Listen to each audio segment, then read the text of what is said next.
Today marks the 154th birth anniversary of Mahatma Gandhi, a day to celebrate his enduring legacy of Swachhta and Swaraj. The day becomes more special as today India also completes 9 years of its Swachh Bharat mission, a mission which was launched long after Gandhi's demise but is no less than one of his key dreams. जी हाँ, बेशक स्वच्छ Bharat mission अभी 2015 में ही launch हुआ है, लेकिन निसंदेह ही स्वच्छता गांधी जी के मुख्य आदर्शों में से एक रही है। Mahatma Gandhi once said also that sanitation is more important than political independence. यानी गांधी जी का मानना था स्वच्छता राजनीतिक स्वतंत्रता से भी अधिक महत्वपूर्ण है। गांधी जी के इस कथन से आप अंदाजा लगा ही सकते हैं कि उनके लिए स्वच्छता के क्या मायने रहे होंगे। गांधी जी के इन्हीं आदर्शों पर चलते हुए 2015 में स्वच्छ भारत मिशन को लॉन्च किया गया और आज स्वच्छ भारत मिशन भारत के सबसे मुख्य सरकारी प्रोजेक्ट्स में से एक बन चुका है। What is Swachh Bharat Mission? Swachh Bharat Mission is a country-wide campaign initiated by the Government of India on 2nd October 2014. The initiative aims to eliminate open defecation and improve solid waste management and to create open defecation-free villages in India. The program also aims to increase awareness of menstrual health management. It is a restructured version of the Nirmal Bharat Abhiyan launched in 2009 that failed to achieve its targets. Phase 1 of the Swachh Bharat mission lasted till 2nd October 2019 and Phase 2 is being implemented between 2020 to 2021 and now 2024 to 2025. आपको बता दें कि अब स्वच्छ Bharat mission केवल स्वच्छता के लिए एक मुहिम नहीं बल्कि देश में बदलाव की एक लहर बन चुका है। आज ये स्टार्टअप्स के लिए भी एक बड़ी अपॉर्चुनिटी बनने के लिए खड़ा है। खैर, ये तो बात हुई गांधी जी के स्वच्छता संबंधी आदर्शों की, लेकिन हम आज 2 अक्टूबर के मौके पर उनके दूसरे सबसे बड़े सिद्धांत यानी स्वराज को कैसे भूल सकते हैं? Well, Gandhi ji firmly believed that it is Swaraj when we learn to rule ourselves. यानी जब हम स्वयं को शासन करना सीख जाते हैं तो वही असली स्वराज होता है। यदि गांधी जी के इस कथन को आज के स्वतंत्र, लोकतांत्रिक और उद्यमी भारत के संदर्भ में देखा जाए तो प्रोफेशनल्स के लिए एंटरप्रेन्योरशिप से बड़ा स्वराज शायद ही कुछ और होगा। आज गांधी जी का स्वच्छता और स्वराज का आत्मनिर्भरता का जो एक विजन था वो देश के सैकड़ों एंटरप्रेन्योर्स के लिए सिर्फ एक इंस्पिरेशन ही नहीं बल्कि स्टार्टअप्स और जॉब क्रिएशन के लिए भी एक माध्यम बन चुका है। You will be amazed to know that ever since the launch of Swachh Bharat Mission, sanitation has become one of the growing startup industries in the country. Startups in the sanitation sector. पिछले कुछ वर्षों में sanitation startup industry ने remarkable growth register की है। As of April 10, 2023, there are 1,411 sanitation startups in Bharat. These startups are making a significant impact in the waste management sector. Interestingly, they are just not limited to the one region. These startups are making waves across the nation.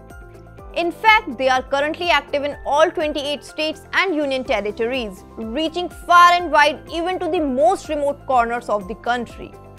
और सबसे बड़ी बात यह है कि भारत के कुल sanitation industry के सभी स्टार्टअप्स में से 54% स्टार्टअप्स टीयर 2 और टीयर 3 सिटीज से आते हैं। It clearly proves that innovation knows no boundaries. And when it comes to the states leading the way in this sector, Maharashtra takes the top spot with 19% of the startups, followed by Delhi at 11%, Uttar Pradesh at 8%, Karnataka at 9% and Gujarat at 10%. Support to sanitation startups.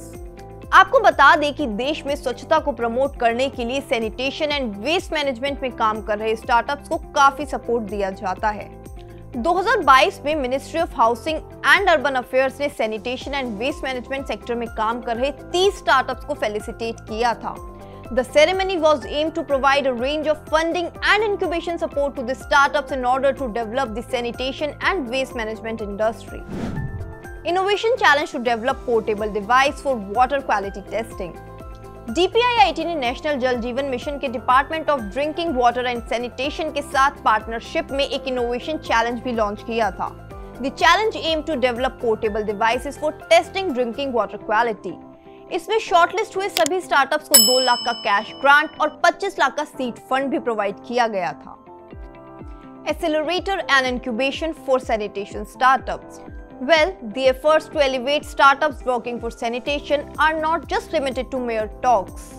देश में कई ऐसे accelerators and incubation centres भी हैं जो dedicatedly sanitation and clean tech industry में काम कर रहे स्टार्टअप्स को सपोर्ट करते हैं।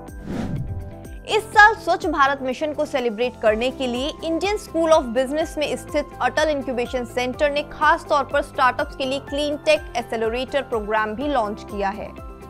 Named as Clean Tech Accelerator Program, it is a nationwide initiative dedicated to identifying and engaging exceptional entrepreneurs in the clean tech sector.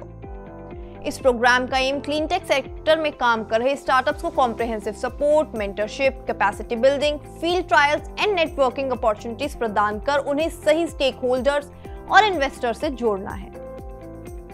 आपको बता दें कि स्वच्छता की फील्ड में काम कर रहे स्टार्टअप्स को स्टार्टअप इंडिया का सपोर्ट हमेशा से ही मिलता रहा है। साल 2018 में स्टार्टअप इंडिया ने स्वच्छ भारत ग्रैंड चैलेंज भी शुरू किया था। इस चैलेंज का इकलौता मकसद sanitation, waste management, water treatment and air purification sector में काम कर रहे स्टार्टअप्स को रिकॉग्नाइज कर उन्हें बढ़ावा देना था। स्टेट्स बूस्टिंग स्वच्छता स्टार्टअप्स। जहां सेंट्रल गवर्नमेंट की ओर से स्टार्टअप्स को क्लीनलीनेस रिलेटेड इनोवेटिव आइडियाज के लिए अच्छा खासा सपोर्ट मिल रहा है, वहीं स्टेट गवर्नमेंट भी पीछे नहीं है। साल 2020 में तेलंगाना ने स्टार्टअप इकोसिस्टम को बूस्ट देने के लिए एक डेडिकेटेड सैनिटेशन हब को भी लॉन्च किया था। इस हब को एस हब के नाम से भी जाना जाता है। Basically S hub incubation centres का एक ग्रुप है जो water, sanitation, solid waste management and waste water recycling area में काम करते स्टार्टअप्स को सपोर्ट करता है। इस इनिशिएटिव को तेलंगाना सरकार की ओर से 25 करोड़ का सीड फंड भी प्रोवाइड किया गया था। तो जाहिर है कि स्वच्छ भारत मिशन ने स्टार्टअप इंडस्ट्री को अच्छा खासा बूस्ट दिया है। So this was all about how 2nd October has become more significant for reliving Gandhi's Swachhta and Swaraj vision. To watch more such informative videos on startup ecosystem, stay connected with TIES. I would appreciate your efforts to like, subscribe and share this with your great network. For more engaging content, follow us on Google News, YouTube, LinkedIn, Twitter, Facebook and also Instagram. Find all the links in our description.